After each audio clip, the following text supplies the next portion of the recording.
Everyone, thank you so much for joining us this morning for our Industry Professionals Roundtable. My name is Amy Washam. I work for Northwest Missouri State University as the Director of our Extension in Kansas City.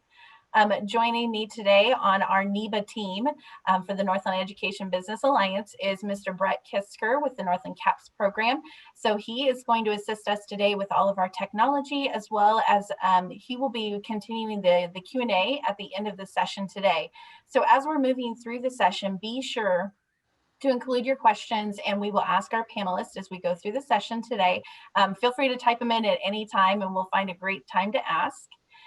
Also, we want to give a big shout out to the Clay County Economic Development Council. Julie Lewis has been paramount in getting this event organized, and we appreciate all of her efforts. And so just to give you a little note about the Northland Education Business Alliance, which we so lovingly call NEBA, we have the goal to find ways between the Platte and Clay County areas to partner with business and education to help continue and further our workforce locally, so that we're providing great information to our young people, teachers and counselors and school administrators about local industry, so that they can begin to understand that there are some great opportunities to stay close to home whenever they want to start that career or build that business.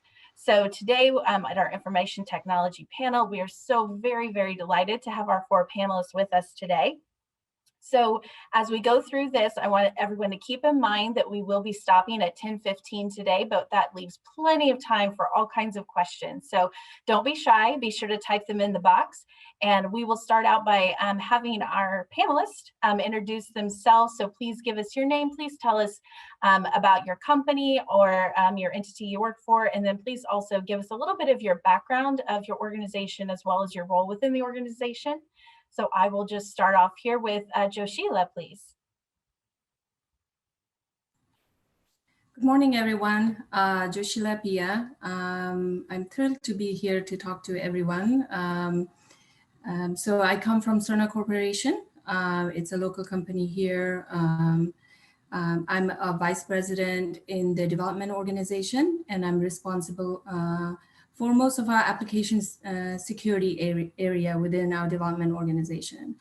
As some of you may know, Cerna is a local company. We've been here for 40 years. Our focus is in healthcare and IT.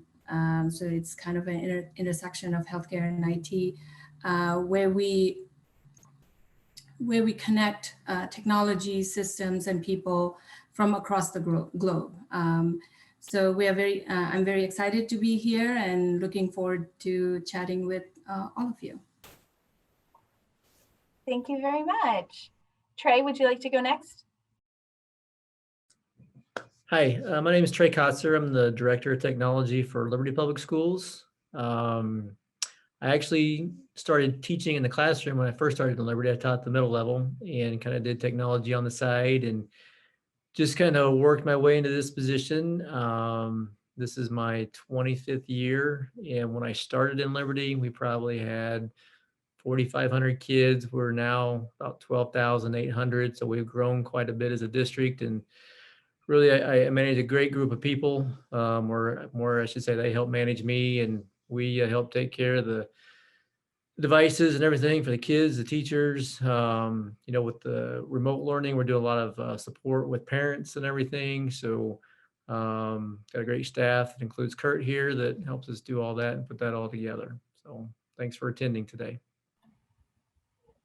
Thank you very much. We thought that you and Kurt could just bring kind of that internal perspective that maybe teachers and counselors, they may know you, they may email you, but I think that you're going to provide some depth today, kind of beyond maybe our initial understanding. So thank you both for coming. Thank you. Sadia, would you like to go next?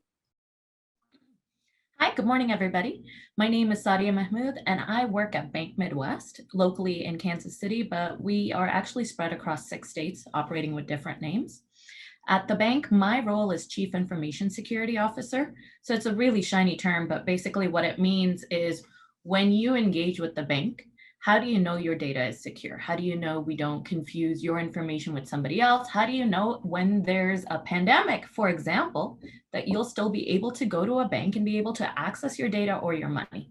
So very privileged on what I get to do, and we have a fabulous, tiny yet mighty team that enables it for the entire footprint.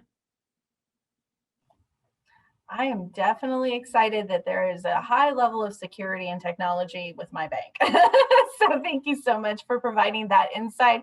That's something we probably don't think about. We're always checking our balances and thinking about things like that, but not particularly thinking about all that you all have to do to keep us safe. So thank you. Kurt, would you like to go next? Sure. Kurt Lavin, Network Administrator at Liberty Schools. I started back in 2002 as a student tech, straight out of high school, and worked through building tech and programmer and this and that, and now I'm doing network administration. So it's been a fun and interesting learning journey for me, but wouldn't trade it for anything. Every day is different, and being diverse in that has been very, very fun over the years. Fantastic. Thank you so much.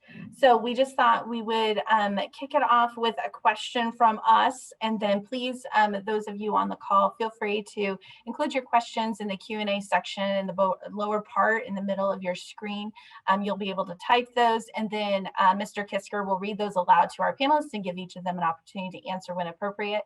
And we would just like for each of you to start out by telling us why you believe it's important for everyone to help build the future workforce in information technology, especially in the Kansas City region. So if you yourself have different efforts that you have participated in to help continue that future workforce, please do let us know about that. Any lens that you have around the community, we would appreciate your view. So Sheila, would you like to start?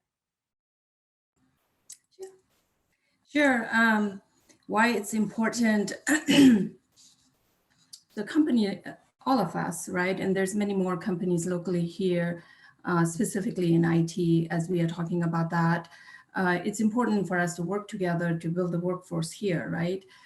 We all need talented people in our community that work locally. If we can all work together, build together, then we can have the students stay here locally in Kansas City and grow the Kansas City market, right? That's one of the challenges I see is as we are looking for talent in the market, it's very hard to get talent here. That's why we have to bring talent from other places, or people are seeing opportunities outside and going outside, right? And we had a situation with the pandemic situation where we brought a new student here, but they had to move back home because they didn't know anybody here, because they didn't know anybody, pandemic, they didn't have social life. So it impacted them. So at the end of the day, they decided to go back home. And so it's very important for us to work together to build that community here so students can stay with their family, get that support from their family, and stay local and grow the economy locally, right? I think that's important. Me personally, I've participated in a couple of events, like B-Side KC is a security conference local here in Kansas City. I've attended a couple of those. And I've attended in, events where we bring students in Cerner locally for code projects, or there's been the Girls Blitz program that I've participated in, STEM events. So there's been a couple of those events I've participated locally. Fantastic, thank you. Trey, would you like to go next?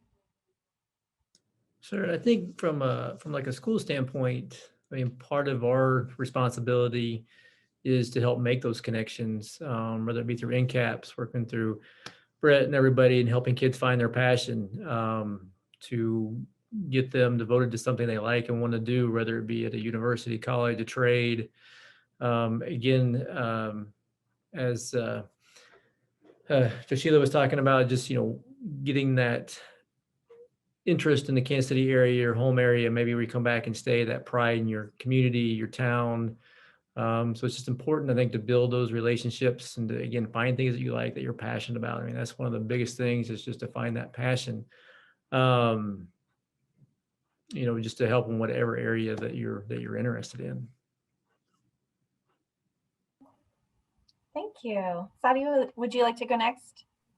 Sure. So when I hear that question, I hear, why do we need a collaborative effort across the whole pipeline? So we're talking about the educators all the way to the professionals that are going to ultimately hire. So it's selfish, right? We are in our profession to add value. So what's our end product? It's these individuals that'll end up thriving when they hit the market. So as an educator, you want to know what's out there and what the need is. So there's that reason as an educator to work with the professionals. And inversely, as professionals, we have to be thoughtful in giving useful feedback and say, these are the skills I feel I'm lacking in my team or in myself. Can you help build those skills or teach me how I can better support you? And then from a, I guess, larger scale, one for, let's say Kansas City, we're in the Midwest, right? If you look at the statistics, and please don't quote me literally on the stats, but I believe we have especially when you analyze women's salaries, we are a front runner in women in IT and how much of a command they have over salary, maybe like 110% of the national average. And Cerner's a phenomenal example. Kansas City in itself is a powerhouse in all the IT opportunities that are developing. If you look at Kansas City Fed, I think the District 10J supports the entire country's technology needs. So the need is absolutely here, but people don't always think about Kansas City, and we still want to be a relevant city that thrives. We don't want to end up being a husk in 50 years. So it's also selfish to make sure that as a city, if I really value this city, how do I help it continue growing way past me?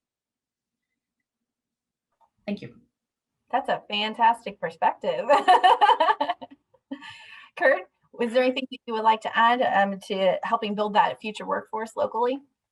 I think it's very important just because what we build starting in the schools, working out towards the professional workforce has changed. You know, when I took Pascal with the guy who sits behind me in 2001, it was just text only. And now we're having students being able to work in networking labs and building computers and doing internships out there and doing shadow opportunities. Building that for us all locally here is definitely something that it takes everybody to build. And having those opportunities available, it is a game changer. But it's something we all need to strive for and continue to offer and figure out what do we need to be creating as far as coursework and opportunities here to help forward students out into the field. Fantastic, thank you. So I am going to turn it over to my awesome co-host, Mr. Kisker, to go through some additional questions. So everybody do remember, those that are attending, the Q&A section is in the lower portion of your screen. Feel free to submit your questions. If you have questions very specific to one of our panelists, please let us know. Or if you have a question for all of them, we would love to engage them in learning more. So Mr. Kisker, it's up to you. Yeah, we have a quiet audience right now. You guys, come on, type your questions in and let's make this interactive so it's not just me asking all the questions moving forward.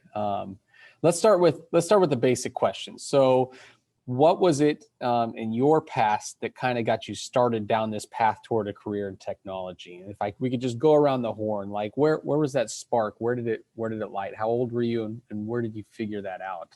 Sheila, if we could just start with you, you're first on my screen. So you get to go first here. This is, it's kind of funny. This is the first time I get to go first in many things I do. So, so when I look back in my career, just for the sake of this conversation, I'm from Nepal, originally from Nepal, where computer education was not very prevalent when I grew up. So I think it was 8th grade when I actually saw a computer for the first time, long time ago. So I was very fascinated about it. And growing up in a third world country, coming to America and building that dream was not something that you think about when you're in 8th grade, but it was something that I was interested in. So I took a class outside of school because it was not something that was offered in school like it is today. So I took an extracurricular class to get myself educated just because it was something new. I'd never seen it. And I had always been in the tech, interested in math and science. And so that that very first class I took kind of fascinated me about the internal workings of a computer, and that's how it got started. So I came here, I got my bachelor's degree in computer science from Truman State. It's a local school here, and that's how I ended up in Cerner. And I didn't, in my introduction, I didn't mention, but I started out as a software developer at Cerner 20 some years ago, and I worked my way up.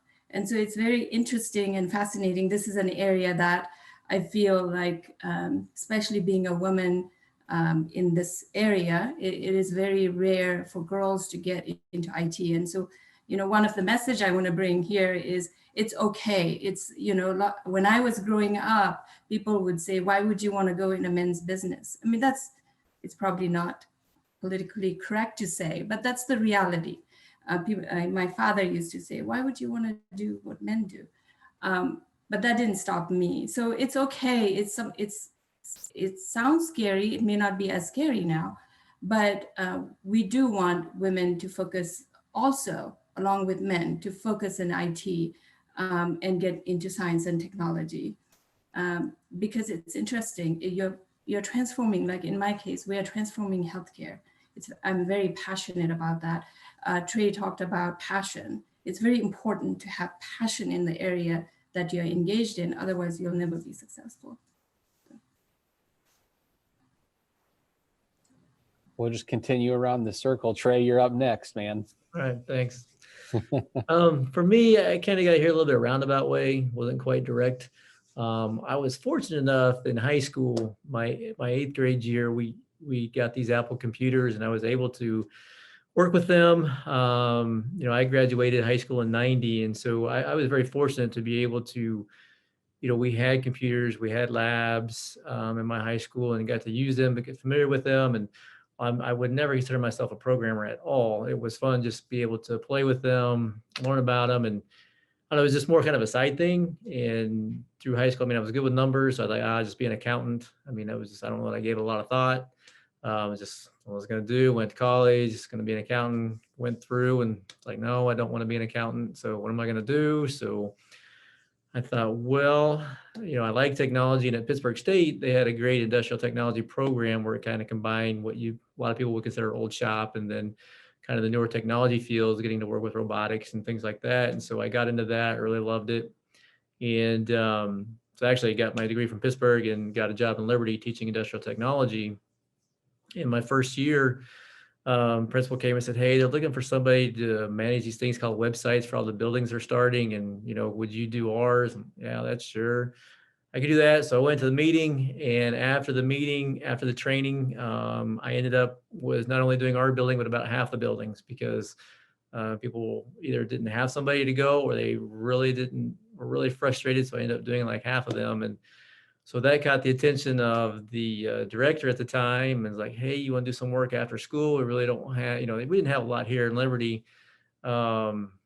You know, and so, yeah, it's like as a side job, I was doing tech work orders after school, and just kind of, again, worked my way in the technology department to where I am now. So it gives kind of a roundabout way, but I guess just kind of following that passion. I've enjoyed it. It's different all the time. It has changed tremendously over the years. I have done things I never thought I would be able to do or would have done, you know, in my career. So I really do enjoy it. And it's been a lot of fun.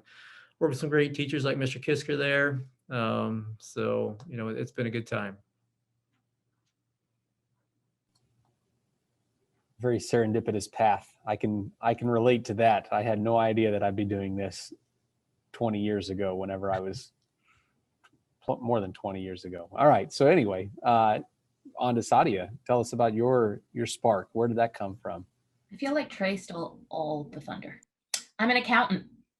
When people ask me what I do, I'm an accountant. So actually, I went to Mizzou. I did accounting, and I hated it. It just wasn't my thing. I did not like auditing. I did not like tax. I tried to get out of it, and my counselor refused to let me get out of the program. So how's that for a response? And one day, one of the big 4 accounting firms came to talk about this third avenue nobody talks about, and it's around information technology. And that was a spark on, oh, there's something else that I can do. I've always had the privilege of phenomenal teachers, even in high school and elementary school. So IT wasn't this terrifying little zone that we're not supposed to be in, but definitely it was around that same movement where a lot of girls navigate away from it for one reason or another, myself included. It just wasn't my thing. I never thought of it critically to say, hey, what about looking into engineering? So I think one of the biggest things was, even when you think you've researched all the professions there are out there, there's always some little niche that's hiding, and you need a professional from that environment to come and tell you. For me, I do want to say, I'm not true IT.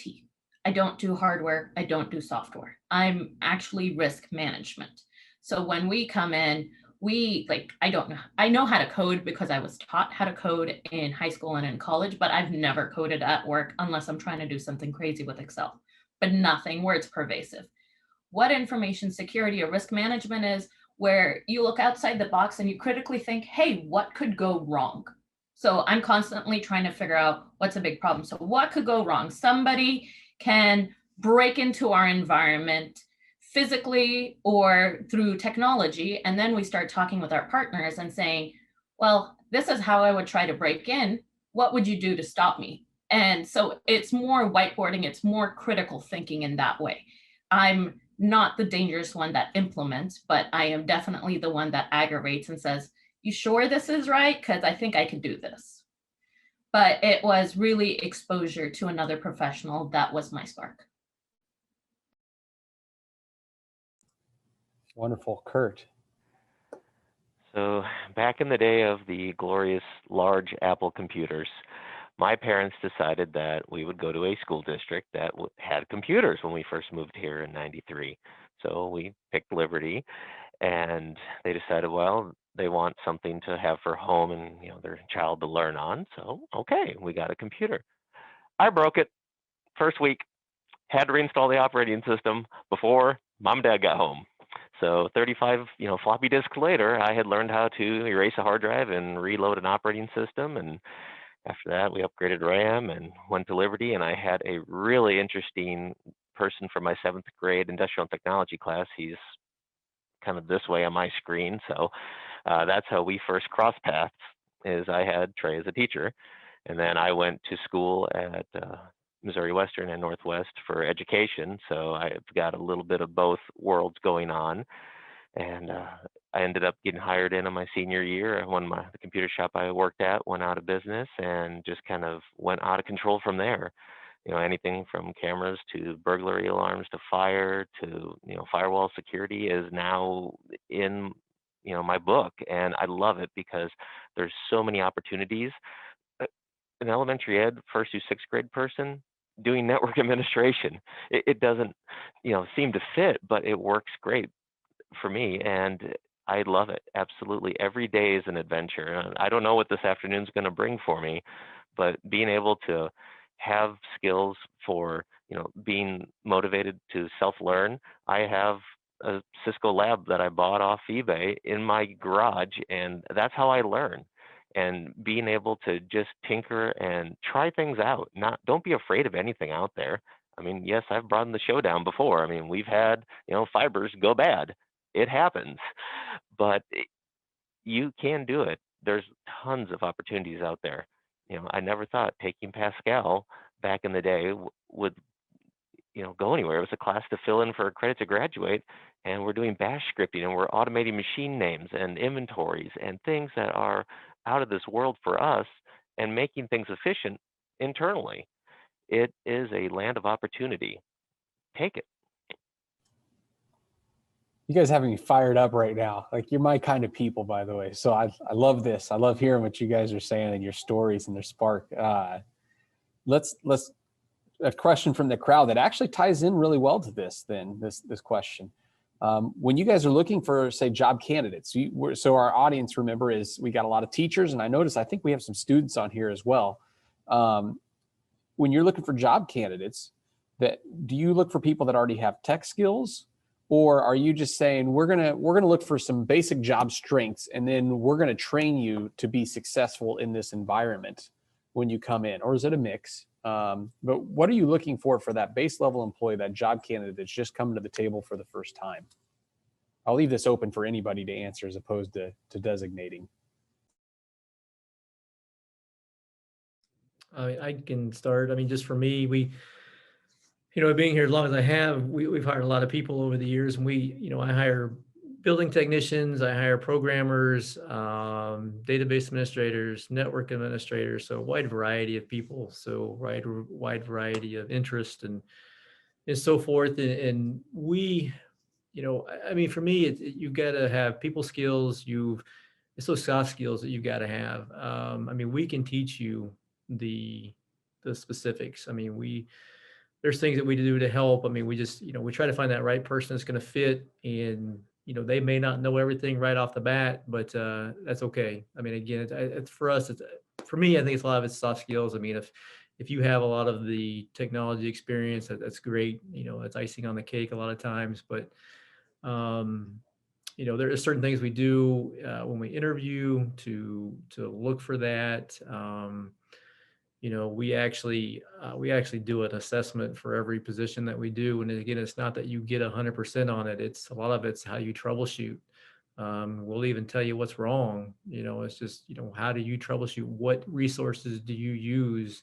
Because we do give you some, and I don't know, it's just a lot of things that we try to do to look at things a little bit differently. Because again, we want somebody that's motivated, self-started. I mean, Kurt, as you can tell, is a prime example. I mean, you talk about give a mouse a cookie. I mean, that book was written for him. So again, just for me, that's a lot of things that we look at.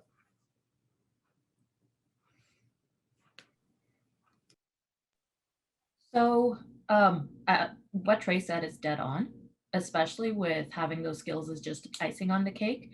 There are two pieces that for when we hire in my team, we look for.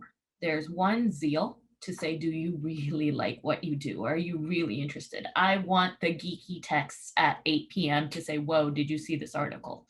Or what's going on with XYZ? We want people who love what they do, because then, their interests also bleed into it. And they're just willing to look outside. They're always seeking more knowledge. And the second piece is critical thinking. So not once have I ever said, hey, it's a specific degree, it's a specific emphasis in a field. If you're a critical thinker, no matter what, the skills will come on their own. But if you can be somebody that when we present something, I don't want someone to just execute 1, 2, 3, 4, 5. We need a leader within our own team. So you figure out what 1, 2, 3, 4, 5 is supposed to be and why it matters.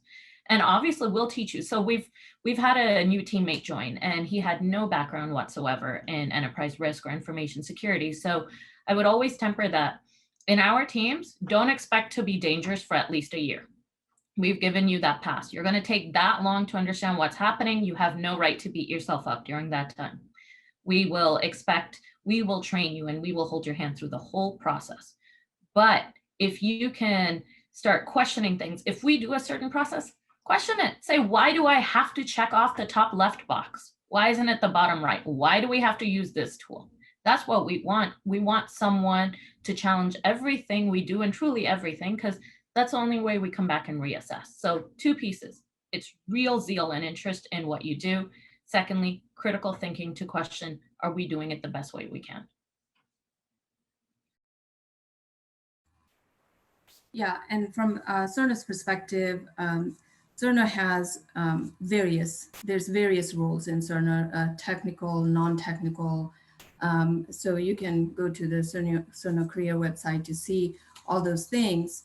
But like Sadia and Trey said, having a zeal, having a passion for what you do is very important, especially in the, what I've noticed is there are a lot of, we get a lot of technical people, and I'm going to focus on security for a second because that's where I've been focusing in the last year or so. And I see a real need and gap in that area within this community where we are today, because we have a really hard time finding people who are interested. And so what we've done is look for software engineers who are passionate in security. Even though you don't have security degrees, security certifications, there's tons of things you can do to go get certification for security. but we look for software engineers who qualify and who are good developers and who have passion for security, and we train them up, from the bottoms up. We have training, education, but that's something I'd like to see injected in our school system. There's software development, technical skill set, like Trey said, soft skill set, but there's some niche skill set like security. It's a big deal nowadays. You hear about breaches all the time. They all come from software at some point or the other. And Sadia runs into these all the times. That's what she's looking at it from the risk perspective, right?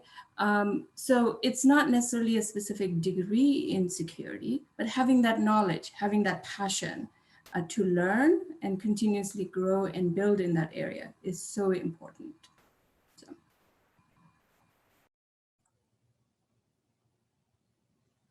That's great. That it's one of the things that you guys have all kind of mentioned is the technical skills are kind of the thing that come as you get into the job and realize what you have to figure out and what you have to know. So like a curious attitude, you know, about wanting to learn also seems like a theme that you guys all hit on intermittently, which I find very interesting. As an educator in high school, then, what could I do to prepare kids or to well, let's stick with coursework first. Let's talk about just coursework. What kind of courses would you recommend for an educator to, like, if I have a kid that comes to me and says, I think I might be interested in like maybe technology related things, where should I point that kid in school as far as coursework goes? And then I got a whole line of questions coming up in my mind because your Q&A is so quiet, audience, that I'm going to keep asking these questions for you. So coursework wise, where do we start? Any ideas or suggestions? I mean, one of my favorite was programming. It taught you how to think differently, and copyright Apple, but it gives you the chance to look at things in a different light. If we had 12 kids in that class, each one of us would find a different way to do it. One might be more efficient than the other, but it's how you're processing that to get the end product, and not one way is right compared to another. Having that diverse option was huge for me, and stuff I used back in the early 2000s, we're still using.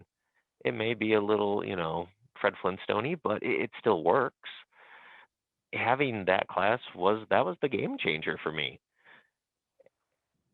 And I don't know what they're teaching nowadays. I'm assuming there's some Perl and Python and some of the Java side things, but getting in there and just getting your toe wet a little bit, I think that can make a huge difference. But what else are they offering nowadays? I'm so removed from that part of it now. It's like, well, I'd take anything that I could get my hands on.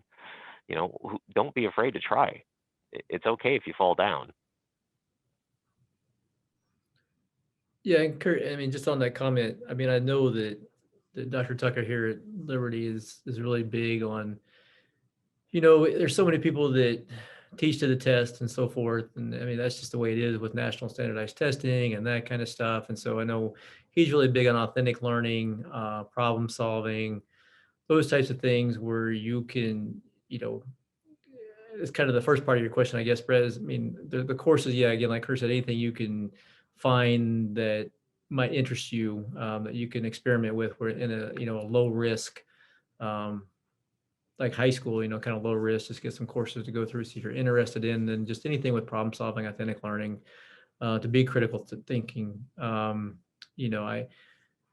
up, when I went to school, it was a lot of memorize, you memorize the test or memorize the notes and, you're good to go and so forth. I think just anything we can do to kind of get away from that as much as possible, wherever we can. I mean, again, I know we're kind of bound at times by state and national requirements, but, anything that people can do to make that more authentic problem solving, critical thinking. I think to add to what Trey and Kurt said, critical thinking, problem solving, and collaborative environment, working to collaborate. I think when you get into the job market, in the when I say job career, when you work for companies, you're not in many of these jobs. You don't work by yourself. You have to learn how to collaborate with others, looking at the problem, breaking down the problem, and kind of understanding and having the understanding of, I use the word diversity, not in terms of race, gender type, but in terms of diversity in your skill set within the group, right? In college, when I went to college, one of the courses that we were required to take and do a project on was a group project in software engineering. We had a group of 4 people. Some of them we work together now at Cerner. And we kind of look back and we say, remember we did this? That was so helpful. Like Trey was saying, you know, a lot of time in our times, it was memorizing. A lot of it was memorizing. But that one course I took, I remember it was so practical because we worked as a group, we collaborated, we understood each other's strengths and weaknesses, and we divided the project in a way where we could be successful. And so I remember that course so well even today, and we talk about it at work saying, remember, you learned this from that, I learned that from that course. So I think courses like that, where you collaborate, where you kind of do problem solving with a group, I think is very critical for success. I wanted to follow up on what Sheila said. So exactly, collaboration. My recommendation was, you know, the social studies courses, the psychology, the ethics courses. There's a reason why they're required in college, at least, right? For your first year. It lends to you to think differently. We're often very focused. I want to become a med school student. I want to become an engineer. I want to go become gold collar in XYZ. And you forget everything that's periphery, but these are the same people you're going to engage with. I don't care if you go into an engineering firm, you're going to end up working with a difficult client, internally or externally, or you're going to work with somebody who's come from another country. How are you going to engage with them? So you have to understand power dynamics in a team. You have to understand how to think differently. So you have to do something that's not part of the core curriculum for your course. Challenge yourself and look outside and say, it sounds ridiculous, but if you're a med student, and I'm giving you just extreme examples, what is absolutely something that not all med school students take? And that way you have that edge that nobody else has that you're learning about. Or in high school too, I love group collaborative efforts. There's different dynamics. You can't always run to the teacher and say, God, I hate working with this person. You have to suck it up, which is similar in the business world. But no, sometimes we get to be selective on who we want to work with. Eventually, you don't work with the people you don't want to, whereas in school, you have to, it feels like. But if you can give them case studies to make them think differently than what is their normal bias, their own baseline, that's so much value add because you expand how they think. Sadia, you are coming with me to all of our general education discussions. Everyone's like, why do I have to take all these things in college?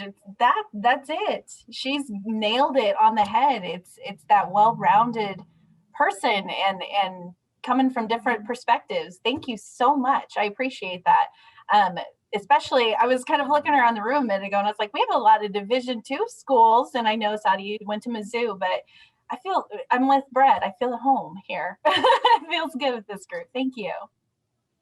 Yeah, absolutely. Yeah. And what you always are all speaking to as well is you get a lot of questions, you know, like what do I need to be good at? Can I just focus on science and math if I want to go to IT and forget about the English? Like just do good enough in English to pass. But it's like, no, actually all of this is important. I mean, everything that you take is important no matter what degree you're going to go into. There's a reason we have you taking them, right? Do well at them, you know, do your best at least at them. The question and answer is finally popping. So let's move over to that. Let's start with the first one that was presented to us. And we don't have to all 4 answer this, but if somebody has a really strong conviction about it, it'd be nice to hear. What are your thoughts about discrete mathematics? We had a business partner. So this is coming actually from an associate at the Blue Valley CAPS program. So it's great to see them online right now. They had a business partner at the Blue Valley CAPS program suggests that one of the greatest predictors of success in the field was discrete mathematics. So they started embedding it into their coursework. Do you have any ideas or thoughts or convictions about that philosophy or that idea?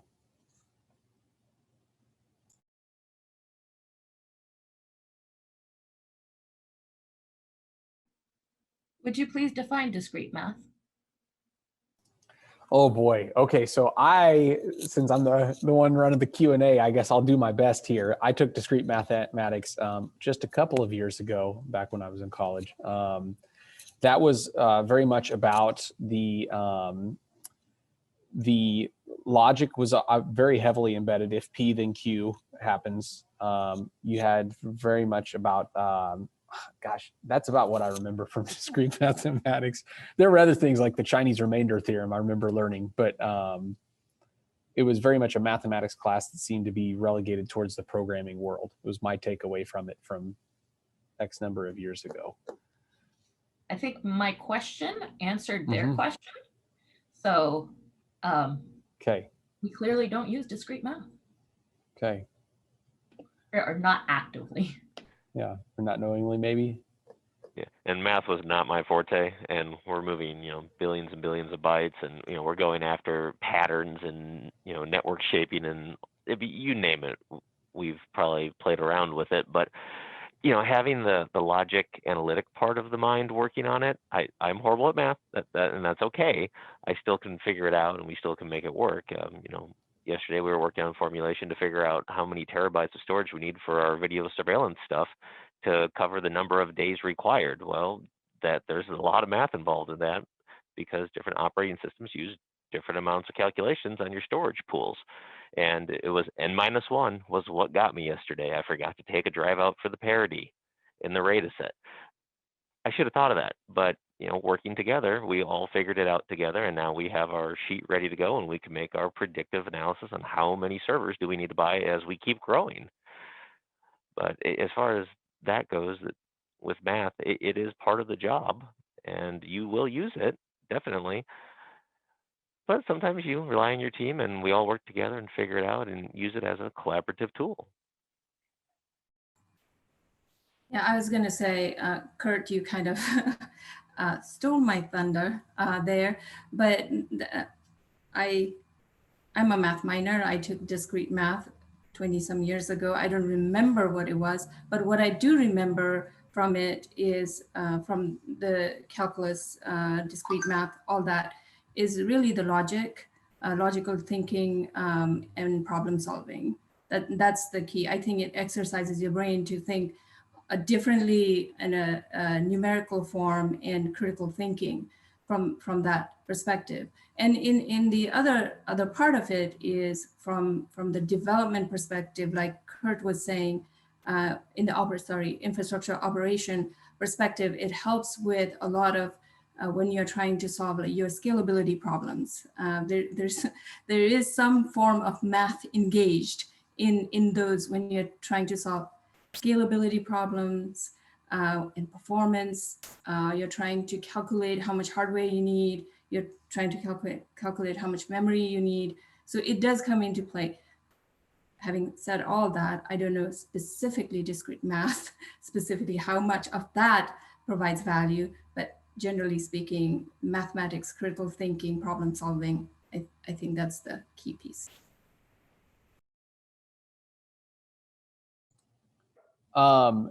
Okay, so I think that I understand this question. Oh no, did I just delete it?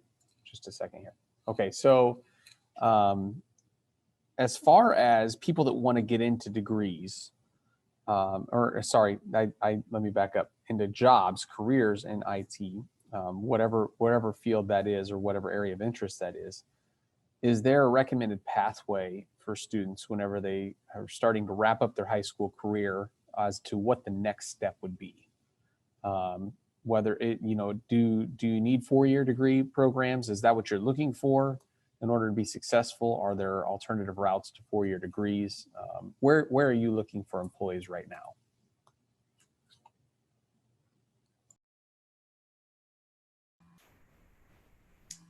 From Cerner's perspective, if we're looking for a IT job, we do require a bachelor's degree or equivalent experience to get an IT job for post-high school, post-college.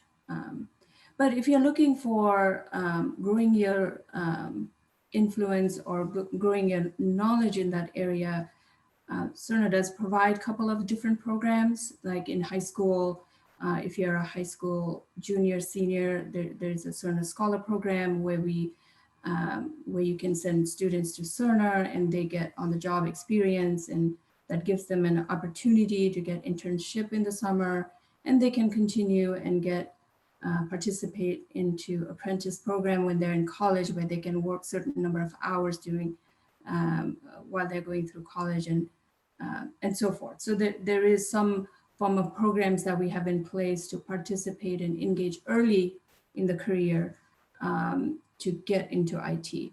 And a lot of the times, you learn on the job experience along the way. But one key thing is also people will recognize if they're passionate for it or not. A lot of the times, students get into a field thinking that's what they want to do, but they'll realize, I have personally experienced several students who realize this is not what they're interested in. It's not passionate enough. And so they learn early enough that where they can switch their careers or switch subjects. And so that's one of the benefits of these early career programs that we have. For our team, since it's not like technical knowledge you need to have, we have actively removed a requirement for a college degree. I know we're not the norm. I believe Deloitte and Touche internationally, so they're a Big Four accounting firm, they're a Big Four consulting firm. They, for their consulting arm, have also removed the requirement for a college degree. So I would keep an eye out on that trend, but there are absolutely certain jobs where you do need to have some type of background to prove out aptitude. So it could be a certification, but most certifications you need experience to do it. A degree is the easiest way. I will say, Sheila brought up a really good point. For all of us, we all thought what we wanted to do, like Brett and Trey, for example, just right now presented, hey, looking back 20 years, didn't expect to be where I am. And I can echo the same. My biggest lesson learned is be very picky on where you first work. So similar to the job training skills and everything you're saying, just get your foot in the door. So if you think, let's say Bank Midwest is the place you want to be in, let's say you want to join the enterprise risk team. While you're in college, while you're in post-secondary education, go ahead and get that part-time job for the entry level. And from the inside, start learning, is this really the career I want to do? Is this really the company? And is this really the industry? You don't want to 5 years down the line realize, oh shucks, I got to go back. And it's totally fine. You can even do that 40 years down the line, but at least you learn faster and you learn from our mistakes. And as for me, I mean, in my department, we don't require a college degree either. I mean, I think HR makes us put, like preferred, on there, but it is not required. So certifications, those types of things. So even self-starters, self-business owners who are getting out of owning their own business and going into something different. I mean, so yeah, it's just kind of a variety.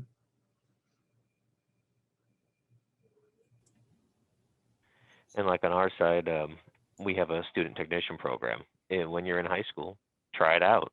You can work and get paid and learn the basics of what we're doing. And I don't know if you remember, Trey, how many of the full-timers came out of that program. It's like grow your own, Yeah, essentially. I've had 10 kids that started out as student techs that have worked for me full-time. So over my years, which has been a pretty good program for them. And I think it's been good overall. Yeah, Kurt's one of them. So, but yeah, it's been good. Yeah, we'll have interns and they will do job shadowing too. Just follow me from building to building and see what we do and learn, is this something that's right for me? Is this something where I will be a good fit? And you have to have that drive to make it a worthwhile endeavor for you and everybody else. All right. I've got 2 questions left, and then we're going to do final thoughts because I see we got about 9 minutes. So, one last kind of tag on this question that we've been talking about. Is there like a specific skill, not soft skill, but a specific technical skill, like a specific type of coding or experience or something like that you think would be helpful to embed into our courses in schools in order to help better prepare students for degrees in this area or for careers in this area? Do you have any recommendations there? I don't know that I have any recommendations. I mean, like, I just look at our programming group. I mean, we program a lot in PHP.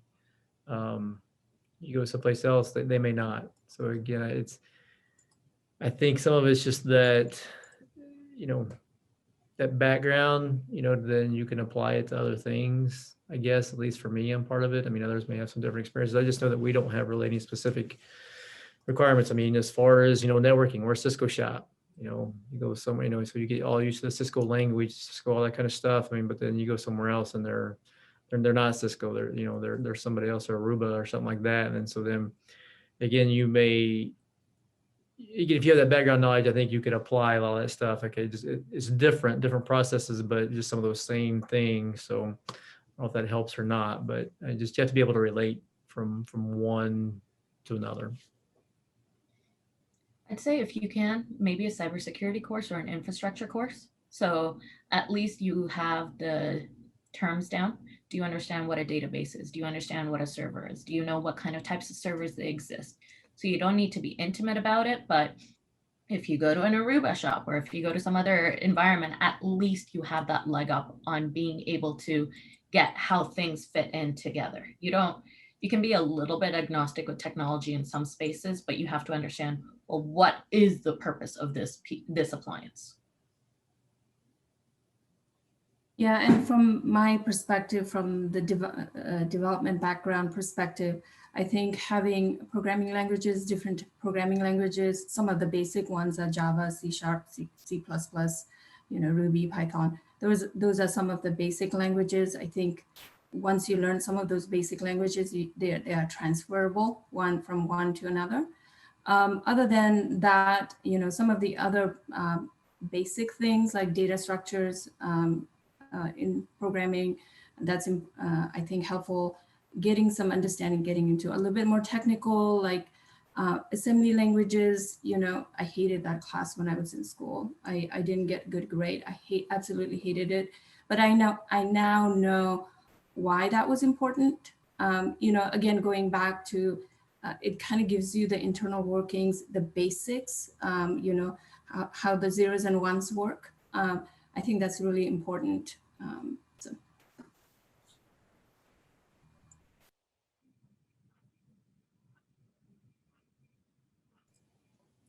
I was unmuted the whole time and I muted myself to talk. Nice job. Okay, let's try this again. Very interesting question here. How easy is it for an adult professional who might be displaced from their current career? Let's say that they just lost their job. Is it possible for adults to retrain and get into a career in technology? And if so, what would you recommend to an adult that's trying to quickly change careers, you know, to get a new career going? What would be the pathway for somebody in that situation? We've had a multitude of different people come in over the years, and we've had people who've worked for, you know, aerospace. We've had people work in different public systems that they have reached the end of their time there and they decided they wanted something different, and they came, and they are some of our most successful people over here.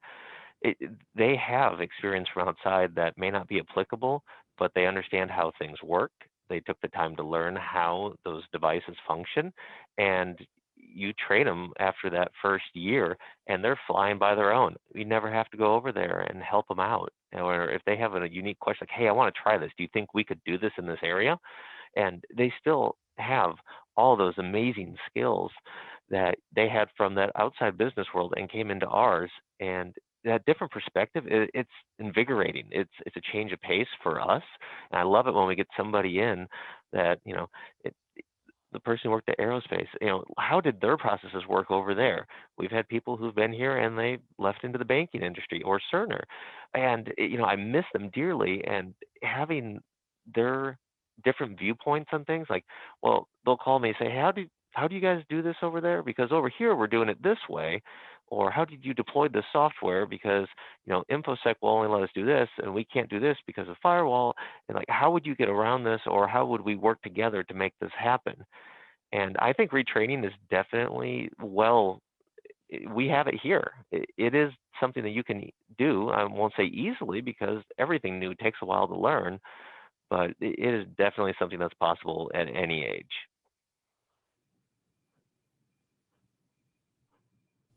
Do you look for, would that adult need to go back and get a degree or a certification, or do they just apply and hope that the passion comes through, and then learn the skills later on? Well, with Trey, what we do is we have a test when you come, and like, hey, here's a computer, it's not working. We've done something, to tamper with it. And we watch, how do you go about troubleshooting? Do you have to have that knowledge on exactly how to fix that issue? No, but how do you go about figuring out, what would I do? What resources do you use? What questions do you ask? And those are something I think a lot of people have, no matter what the technical knowledge is of it. It's having that fundamental understanding of, how do I research? How do I use that card catalog to figure out what I need?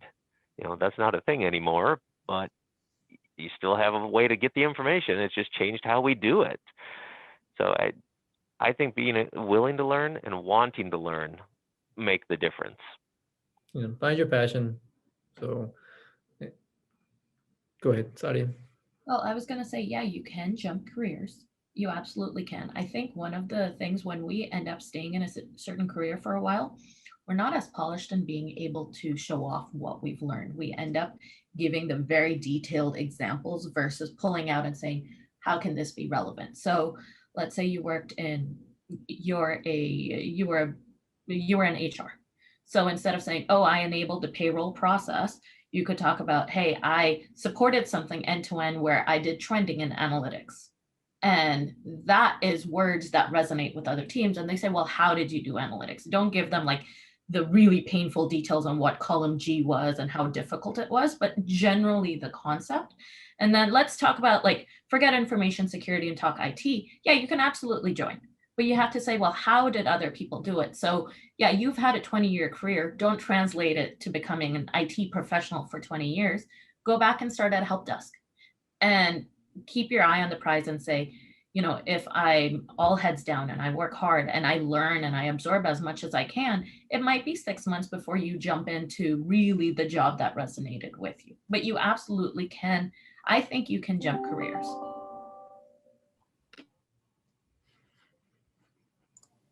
Right? All right. For cutting you No, off. that was wonderful. The bad news is that we're out of time. This hour flew by for me. I don't know how it felt for you guys, but I loved hearing your thoughts and your ideas and the things that you had to say and your histories. I think if I had one closing, thought from my end, is that it's often lost that what you guys do is a people-centered profession. Everything that you do affects people. And that might be a selling point for maybe if you have girls in your classroom. Or I have twins at home that are 5th graders that I'm like, I wish you would go look at technology, because if you want to help people, that's a great way to do it. It's a great career to go make an impact. So I wanted to have time for final thoughts, but we're already a minute over, and I just want to say thank you for your time. Amy, I guess the wrap up is your job. I should shut up now, but I really appreciate all 4 of you for joining us this morning. It was fantastic. Well, I echo Brett's thanks, but special thanks to Clay County EDC for helping support this wonderful event. Special thanks to Mr. Kisker. You did an amazing job. You're an awesome partner in crime for these today. So thank you again. Be sure to check out our YouTube channel. So all of these recordings of all of these sessions, as well as the other sessions that are occurring simultaneously, will be posted on our YouTube playlist through the Northland Education Business Alliance. So I think this group is pretty tech savvy, can Google that and find us. So also check out our website at www.nebaworkskc.com. So we'll have some additional events hopefully in the future. Stay in tuned to we might be able to reach out and get connected with you on a survey after the event for our attendees. We always appreciate feedback.